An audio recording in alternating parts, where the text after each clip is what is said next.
दोस्तों, चंद्र ग्रहण अंतरिक्ष में घटने वाली एक घटना है जो लगभग हर साल होती है, लेकिन ये घटना हमेशा पृथ्वी पर रहने वाले लोगों को अपनी ओर आकर्षित करती है। लेकिन आपने कभी गौर किया है कि चंद्र ग्रहण हमेशा पूर्णिमा के दिन ही क्यों लगता है? ये सवाल आपके मन में कई बार आया होगा। ये जानने से पहले चलिए जानते हैं कि आखिर चंद्र ग्रहण होता कैसे है। ये बात तो आप जानते ही हैं कि पृथ्वी सूर्य का चक्कर लगाती है और चंद्रमा पृथ्वी का चक्कर लगाता है। इसी चक्कर के बीच एक समय ऐसा आता है जब पृथ्वी चंद्रमा और सूर्य के बीच में आ जाती है। इस स्थिति में ये तीनों एक सीध में रहते हैं, जिसकी वजह से सूर्य की रोशनी चंद्रमा तक नहीं पहुंच पाती और इसी वजह से चंद्रमा पर ग्रहण लग जाता है। यानी आसान भाषा में कह सकते हैं कि जब पृथ्वी चंद्रमा को ढक दे तो समझे कि चंद्र ग्रहण लगा है। चंद्र ग्रहण लगने के साथ ही हमारी धरती कुछ मिनटों तक सूर्य और चंद्रमा के बीच चक्कर लगाने लगती है और पृथ्वी की छाया चंद्रमा के ऊपर पड़ने लगती है, जिसकी वजह से इसका रंग पूरी तरह से लाल हो जाता है। इसलिए इसे ब्लड मून भी कहा जाता है। चलिए अब जानते हैं कि चंद्र ग्रहण पूर्णिमा के दिन ही क्यों लगता है। ये सच है कि चंद्र ग्रहण पूर्णिमा के दिन ही लगता है, लेकिन ऐसा हर पूर्णिमा पर नहीं होता है, क्योंकि पृथ्वी की कक्षा पर चंद्रमा की कक्षा करीब 5 डिग्री तक झुकी रहती है और इस झुकाव की वजह से हर बार चंद्रमा पृथ्वी की छाया में प्रवेश नहीं कर पाता है, जिससे ज्यादातर चंद्रमा पृथ्वी के ऊपर या नीचे से निकल जाता है। हर बार पूर्णिमा के दिन चंद्र ग्रहण नहीं लगने की यही वजह होती है। चंद्रमा जब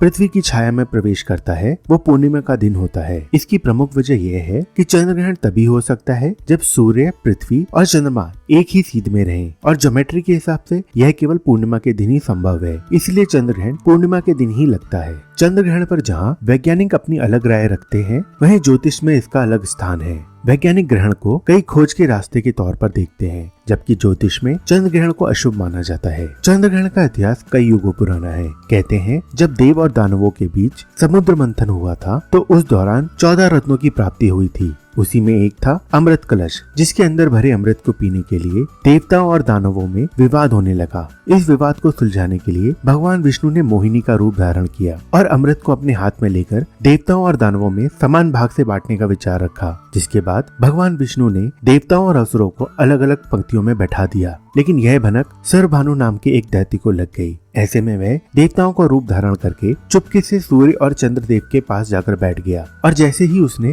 अमृत पान किया, सूर्य और चंद्र देवता ने उसे पहचान लिया और यह बात उन्होंने तुरंत भगवान विष्णु को बताई, जिससे क्रोधित होकर भगवान विष्णु ने अपने सुदर्शन चक्र से सर्वभानु का सिर धड़ से अलग कर दिया। लेकिन अमृतपान की वजह से उसकी मृत्यु नहीं हुई। इसके बाद उसके सिर वाला भाग राहु और धड़ वाला भाग केतु के नाम से जाना गया। सूर्य और चंद्र देवता द्वारा सर्वभानु की पोल खोले जाने के कारण राहु और केतु की इन दोनों देवताओं से शत्रुता हो गई और इसी शत्रुता के कारण राहु और केतु समय समय पर सूर्य और चंद्रमा को ग्रहण लगाते रहते हैं। तो दोस्तों, आज के लिए बस इतना ही। अगर आपको ये वीडियो पसंद आई तो इस वीडियो को लाइक जरूर करें। हम फिर हाजिर होंगे एक और दिलचस्प वीडियो के साथ। तब तक के लिए स्टे सेफ। नमस्कार।